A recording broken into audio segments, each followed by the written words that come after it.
Bonjour à tous et bienvenue sur ma chaîne. On se retrouve aujourd'hui pour le taroscope du mois d'octobre 2018 pour les béliers, ascendant bélier et lune en bélier. Ceci est un tirage général, donc s'il ne résonne pas avec votre situation, vous pouvez consulter le taroscope de votre signe ascendant et celui de votre signe lunaire afin d'avoir plus d'informations. Comme d'habitude, j'ai procédé à un premier tirage en 3 cartes que j'ai réalisé ce mois-ci avec le Rider Tarot Deck, qui est la version anglo-saxonne du tarot de Marseille. Puis j'ai ajouté une carte du Grand Oracle de l'amour afin d'avoir plus d'informations sur votre vie relationnelle et sentimentale. Donc on va commencer tout de suite avec le premier tirage. J'ai tiré pour vous la carte de la roue de fortune accompagnée de la carte de l'empereur et de la carte de la force. Alors avec la roue de fortune, on est pour certains d'entre vous sur la fin de quelque chose, sur la fin d'une étape, sur la fin d'un cycle. Voilà, il est possible qu'il y ait pour certains d'entre vous des pages qui se tournent ce mois-ci. La roue de fortune, c'est aussi une carte qui va annoncer des changements et des changements qui sont parfois un petit peu perturbants, un petit peu déstabilisants et auxquels on doit essayer de s'adapter, on va dire, du mieux que l'on peut. Cette carte représente aussi tout ce qui est lié à la destinée, les aléas de la vie. Et avec cette carte, on pourrait pour certains dire que, entre guillemets, c'est comme ça que ça devait se passer. En fait, les choses étaient prévues pour se passer comme ça. C'est quelque chose qui est lié au destin. Voilà. Sur le plan un peu plus psychologique, avec la carte de la roue de fortune, on parlera de choses qui tournent en rond ou en boucle dans notre tête, comme s'il y avait des choses voilà, que l'on brassait, que l'on ressassait, sans qu'on sache trop quoi en faire. Hein. Ça tourne, ça tourne, ça tourne, mais on ne sait pas trop quoi faire avec tout ça. Voilà. Et aussi pour certains, à noter que cette carte peut représenter tout ce qui va être de l'ordre du temps, comme si par exemple il pouvait y avoir des choses qui traînent ou qui durent depuis longtemps, qui traînent en longueur, voilà, des choses qu'on a besoin un petit peu de prendre patience. C'est vraiment, voilà, pour certains, ça représente un peu la roue du temps qui tourne. Hein. À noter quand même en deuxième carte, donc on a la carte de l'empereur qui va nous parler d'affirmation, de confiance en soi. Donc peut-être aussi que pour certains, ça fait longtemps que vous avez besoin de vous affirmer ou de reprendre confiance en vous ou ce genre de choses. L'empereur, c'est un personnage qui a conscience de sa valeur, qui a conscience de ses capacités. C'est quelqu'un qui a beaucoup d'assurance car il sait qu'il est compétent, qu'il est entre guillemets important aux yeux des autres de par ses connaissances, ses compétences, de par son statut. Voilà, c'est quelqu'un qui a une autorité naturelle, qu'il utilise à bon escient, donc c'est pas quelqu'un qui va profiter de sa notoriété pour obtenir des choses par des moyens, on va dire, pas très sympas. Voilà, c'est quelqu'un qui vraiment a une certaine éthique. Hein.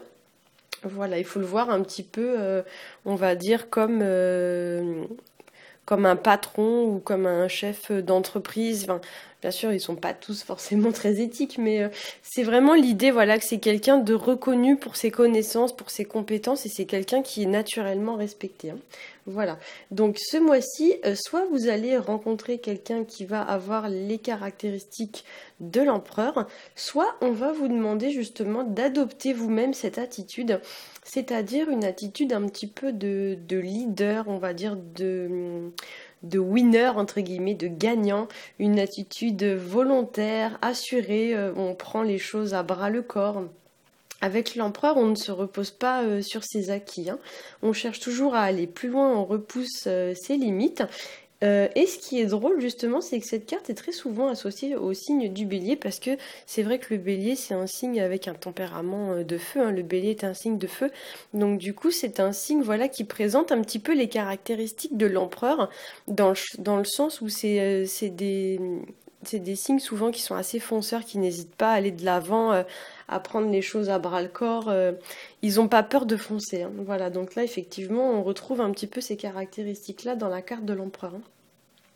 Alors dans ces mauvais côtés, l'empereur va vous demander quand même de faire attention à l'excès d'autorité parce qu'en effet dans ces aspects un peu négatifs, l'empereur pourrait représenter une personne on va dire un peu autoritaire, voire parfois même un peu tyrannique.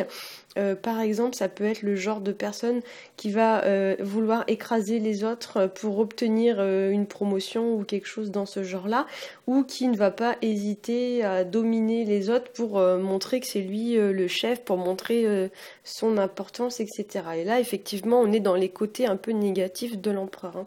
Parce que c'est vrai que souvent, dans ces aspects négatifs, c'est une personne qui peut se montrer un peu hautaine, un petit peu genre c'est moi qui suis mieux que tout le monde, vous voyez, c'est un peu ça. Donc effectivement, si c'est vous qui êtes représenté par la carte, peut-être qu'il faudrait redescendre un peu d'écran, hein, on va dire ça comme ça. Et si c'est une personne que vous rencontrez ce mois-ci, n'hésitez pas à faire entendre votre voix et à vous imposer, parce qu'il n'est pas normal, voilà, qu'on vous traite de cette façon, hein. Voilà. D'autant plus, j'ai envie de rajouter quand même que quand on a la carte de la force à côté de l'empereur, parfois ça pourrait même évoquer dans les aspects vraiment les plus extrêmes, les plus négatifs, une certaine violence, soit au niveau du comportement, ou soit une violence un peu verbale, hein. Peut-être qu'il va y avoir voilà, des conversations un petit peu houleuse pour certains, ou quelqu'un voilà qui va vraiment essayer de vous rabaisser ou de faire montrer voilà que c'est lui le chef, hein. Donc là effectivement si c'est quelqu'un que vous rencontrez ce mois-ci, surtout voilà, ne vous laissez pas faire, hein. Parce que la force, elle vient nous parler de courage. Elle vous demande de retrousser vos manches et de passer à l'action vis-à-vis d'une situation. On vous dit que vous ne devez plus douter, vous ne devez plus hésiter et que vous devez vraiment vous lancer, hein. Cette carte, elle vous dit que vous avez tout ce qu'il faut pour réussir, que vous devez, donc avec cette carte de la force, adopter une attitude confiante et pleine d'assurance. Donc si par exemple vous avez à faire face à une personnalité de type empereur, on vous dit qu'en fait il faut l'affronter, il ne faut pas surtout vous rabaisser. Ni quoi que ce soit, ni avoir peur de cette personne, hein. Voilà. Alors bien sûr, là on est vraiment dans l'attitude confiance et assurée.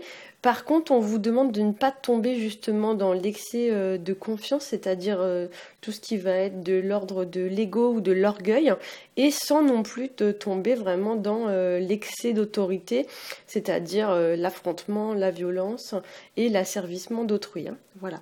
Donc avec ces cartes, donc, vous devez trouver le juste milieu et agir de manière honnête, droite et responsable, comme nous l'indique la carte de l'empereur. Parce que dans ses bons côtés, l'empereur, c'est vraiment, on va dire, le bon père de famille ou le bon chef d'entreprise. C'est quelqu'un qui est très droit, qui est réglo, qui est clean, qui est vraiment très intègre. Et peut-être que pour certains, voilà, on va vous demander d'agir un petit peu comme ça, voilà, de dire les choses telles qu'elles sont, de manière claire, franche, sans tourner autour du pot, mais vraiment, voilà, d'être vraiment très honnête et très intègre, hein. Alors, au niveau du tirage relationnel et sentimental, j'ai tiré pour vous la carte de la fidélité. Alors, c'est une carte qui va nous parler d'une situation en lien avec la fidélité pour certains d'entre vous, mais qui pourrait aussi nous parler de liens qui s'approfondissent, qui se renforcent, de liens donc notamment entre deux personnes. Avec cette carte, on parlera d'une amélioration de votre situation qui tend à devenir peut-être plus sérieuse, plus stable, plus durable sur le long terme, puisqu'ici la carte, comme on le voit, elle représente du lierre. Et pour ceux qui connaissent un peu les plantes, le lierre, c'est une plante qui, une fois qu'il est accroché sur un support, est très très difficile à défaire, parce qu'il a plein de petites, comme des petites racines en fait qui s'accrochent dans les murs, dans les pierres, etc. Ce qui fait que quand vous voulez tirer dessus pour l'enlever, c'est vraiment extrêmement difficile. Voilà. Donc ici sur le plan numérologique, ce qui est vraiment important de noter, c'est qu'on est sur du 3 plus 1, ce qui nous fait du 4. Or le 4, c'est la carte qui représente justement l'empereur. Donc ici on a quand même un doublon de 4, donc un double 4. Donc effectivement cela pourrait nous signifier que pour arriver à cette amélioration dont parle la carte de la fidélité, peut-être qu'il va vous falloir fournir des efforts, comme l'indique donc la carte de l'empereur qui est, je le répète, une personne un peu volontaire, une personne fonceuse.